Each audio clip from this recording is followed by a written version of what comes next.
ពីរឿងអូនថាស្ងួននៅមិនទាន់មានថ្មីបេះដូងអូននៅភក្តីស្រីទ្រាំរស់ទាំងមិនភ្លេចបង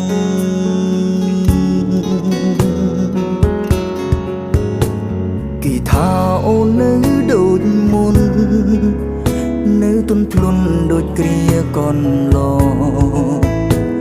នៅតែរំលឹកពីបងលឺម្ដងម្ដងទ្រូងបងស្ទើរបែ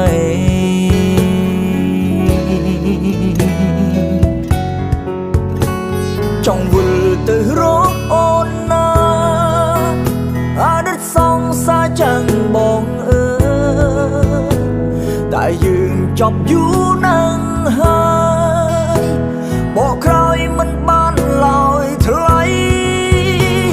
ចង់វិលរកសង្សារចាំងតែបារម្ភពីសង្សារថ្មីខ្លាចគេត្រូវឈឺរីងរៃព្រោះស្គាល់គេទៅបងចាស់ស្មោ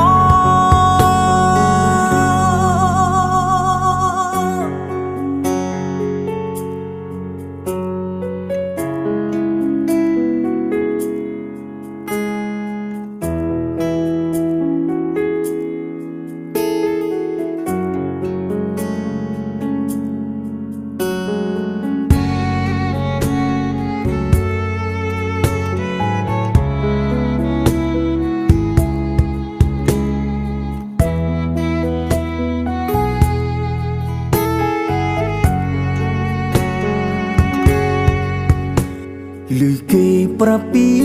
រឿងអូនថាស្ងួននៅមិនទាន់មានថ្មីបេះដូងអូននៅភក្តីស្រីទ្រាំរស់ទាំងមិនភ្លេចប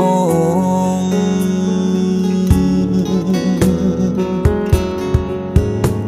គេថាអូននៅដូចមុន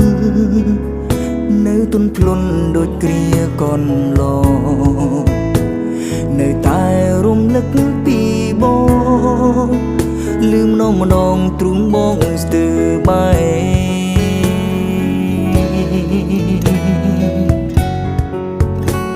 ចង់វិលទៅរកអូនណា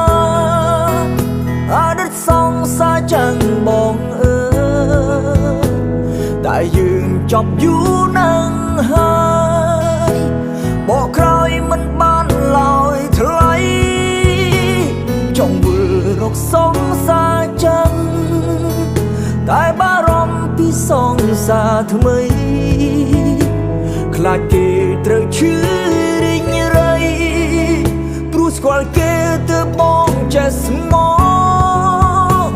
ចង់វិលទៅរកអូនណាអតីតសង្សារចាំងបងអើយតែយើងចប់យូរណាស់ហើយបកក្រោយមិនបានឡើយថ្លៃចង់វិលរកសង្សារចាំងតែបារម្ភពីសង្សារថ្មីខ្លាចគេត្រូវឈឺរីងរៃព្រោះស្គាល់គេទៅ